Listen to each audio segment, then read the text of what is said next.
It's Kirby, one of Nintendo's flagship series for as long as I can remember, and personally one of my favorite franchises by Nintendo and HAL Laboratories, to be technical.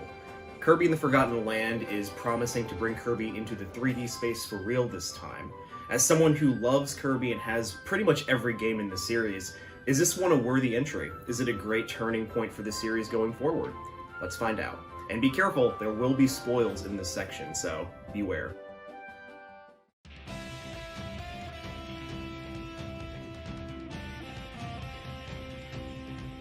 Kirby in the Forgotten Land takes our favorite pink hero and sees him getting sucked into a portal into a new land that has been forgotten. Thus the title.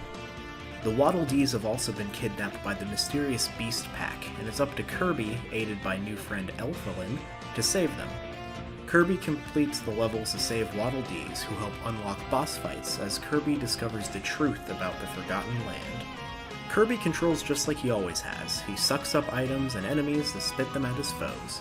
He can also fly for a short period of time, although not as high as you would think in this game. A good selection of the copy abilities return here, like the sword, bombs, fire and ice, and so on. Two new copy abilities join the mix, Drill Kirby, which allows Kirby to dig underground, and Ranger Kirby, which gives him a gun. Sadly, two of my favorite Kirby abilities, Beam and Wheel, aren't here, and I would have loved to see them in the 3D style. I do love the attention to detail here, as this game looks fantastic. The textures really stand out, things like the movement of the grass or the fur on the Awoofies. Just the cutest little creatures that Kirby brutally murders. And they even tell you how many have been murdered by players all around the world. How terrifying. The soundtrack is really good as well, and once you get the Waddle Dee band, it's so much fun to watch them jam out. What surprises me here is the ability to choose a difficulty. I played on the Wild mode instead of the Spring Breeze mode because I wanted the extra challenge.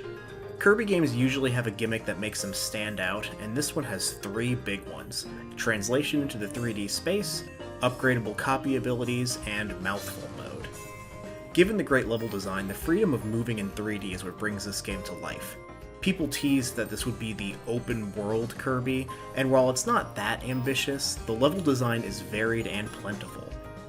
The game begs you to explore every inch to find collectibles and hidden challenges. Much like other games in the series, levels are sprinkled with extra challenges and utilize either copy abilities or mouthful mode features. There is also a world map that you can explore, as there are hidden challenges that award you with these rare stones that are a secret tool that you'll use later. You'll also find collectible figures hidden in capsules throughout levels. Kirby games have done this for a while. Basically, gotcha machines show up for you to gamble and get rare pulls, and Kirby sure likes the gamble. As you collect more Waddle Dees, they slowly build up a base for you called Waddle Dee Town, with ever-growing facilities that add more to the game as you progress. Fun minigames, store to buy food items that you can use later in levels, and the Coliseum, just to name a few. The main feature here is definitely the copy ability shop.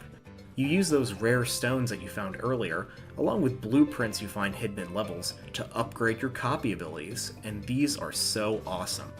All the upgrades feel really good, and if you want, you can always go back and set them to the original state if you don't want to always feel overpowered.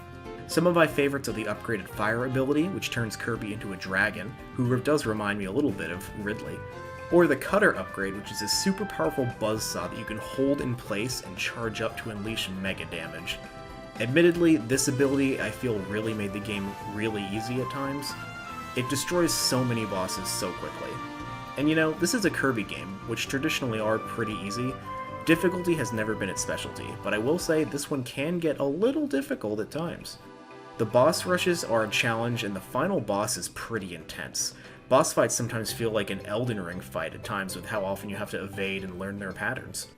I liked beating them without using copy abilities, as traditionally it makes them more challenging for me, but it's still fun to beat them with your favorite copy abilities. Or you can just spam the buzzsaw like I did. The game's story is really nothing too new for Kirby, and frankly, I won't be talking about it too much. It's your standard cosmic entity that has enslaved the Beast Pack and captured the Waddle Dees to use as a forced labor so they can regain their lost power. Pretty standard stuff. As I predicted, Elfilin is actually a part of the big bad guy, and him fusing with them is what makes the final boss, which is one of my favorite Kirby boss fights in recent memory. The ending of this game is also so wild. Kirby driving a semi into space is so epic. And that brings us to the big elephant in the room, Mouthful Mode. Mouthful Mode is awesome. Besides racing as a car, Kirby can suck up big pipes, traffic cones, soda machines, and so much more. And they're not only used just for puzzles, but for attacking enemies as well. It reminds me of the robot suit in Planet Robobot and the super suck ability in Triple Deluxe kind of mixed together. The design is good and they're implemented super well. It's something I didn't expect to like as much as I did here. The beauty of Forgotten Land is that at its heart, it's still a Kirby game. This game perfectly captures the Kirby charm while pushing it to be the best Kirby game it can be. I felt that this Kirby series has kind of stagnated since Return to Dreamland, and these changes have made Kirby feel truly fresh for the first time in a long time. If you haven't picked this one up, or Kirby game at all, this one is absolutely worth your time. And that is Kirby and the Forgotten Land. I personally do think this may be objectively the best Kirby game that we've ever had. There's just so much to do, and Kirby into the 3D space, while made me hesitant at first, I think is executed flawlessly. But what did you think? Let me know in the comments, and in the meantime, thank you for watching.